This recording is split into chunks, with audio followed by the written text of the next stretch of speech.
Hi children, fifth class పిల్లలందరికీ good morning నాన్న. మనం ఫిఫ్త్ క్లాస్లో ఫిఫ్త్ లెసన్ ముందు చూపు లెసన్ చెప్పుకున్నాం కదా నాన్న. ఆ లెసన్కి సంబంధించిన గ్రామర్ పార్ట్ అంతా కూడా కంప్లీట్ అయింది నాన్న. ఇప్పుడు క్వశ్చన్ అండ్ ఆన్సర్స్లోకి వచ్చేసాం. చూడండి, వర్క్ బుక్లోనే ఉన్నాయి క్వశ్చన్ అండ్ ఆన్సర్స్. మీరు వర్క్ బుక్లో ఫిఫ్త్ లెసన్ ఓపెన్ చేసుకున్నట్లయితే క్రింది ప్రశ్నలకు జవాబులు రాయండి అన్నాడు. ఇక్కడ ఫస్ట్ క్వశ్చన్ ఏమి ఇచ్చాడు? 3 చేపల కథను మీ సొంత మాటల్లో రాయండి అన్నాడు. ఇక్కడ మొత్తం కథ అంతా కూడా ఆన్సర్ రూపంలో ఇవ్వడం జరిగింది. కానీ మీరేం చేస్తారంటే మీ సొంత మాటల్లో ఒక 10 పాయింట్స్ రాయండి ఈ కథ గురించి. 3 చేపల కథ గురించి ఒక 10 పాయింట్లు రాయండి. అడవిలో ఒక చెరువు ఉండేది. ఆ చెరువులో 3 చేపలు ఉన్నాయి. ఆ 3 చేపలలో మొదటి చేప జాలర్లు వల వేసి ఈ చెరువులో ఉన్న చేపలన్నిటినీ పట్టాలని చెప్పి మంతనాలు చేస్తున్నారు. ఆ మొదటి చేప విని రెండో చేపకి చెప్పింది, మూడో చేపకు కూడా చెప్పింది. రెండో చేప మాట్లాడలేదు. మొదటి చేప ఆ రోజు రాత్రే బయలుదేరి వేరొక సరస్సులోకి వెళ్ళిపోయింది. రెండో చేప వలలో చిక్కుకుపోయింది.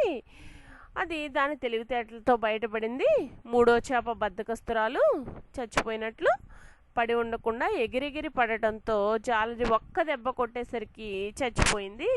మొదటి చేప ముందు చూపుతో ప్రమాదం తప్పించుకుంది. రెండో చేప అపాయం రాగానే ఉపాయంతో తప్పించుకుంది.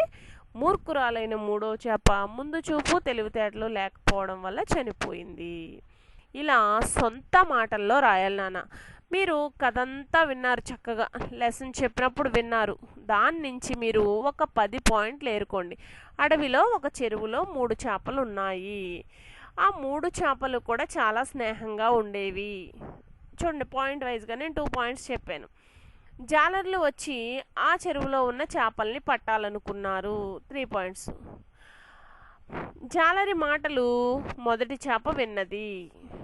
4 పాయింట్లు చూడండి. తన స్నేహితులైన మిగతా చేపలతో చెప్పింది.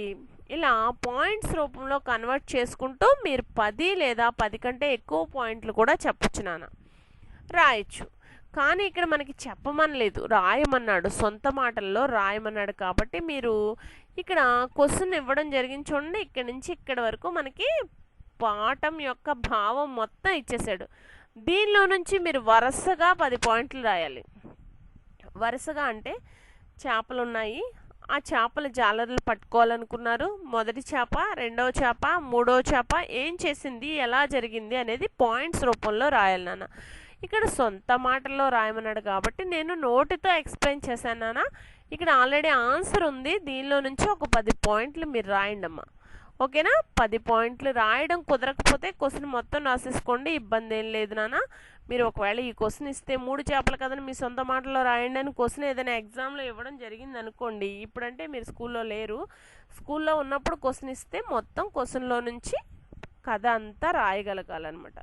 మీరు 5th క్లాస్కి వచ్చేసారు కదా నాన్న, పెద్ద పిల్లలు అయిపోయారు కాబట్టి సొంత మాటల్లో రాయగలగండి, రాయొచ్చు. మీరు సొంత వాక్యాలు ఎలా రాస్తున్నారో అలాగే ఈ కథని మీ సొంత మాటల్లో రాయొచ్చు నాన్న. 10 పాయింట్లకి తగ్గకుండా క్వశ్చన్ రాస్తారని అనుకుంటున్నాను నాన్న.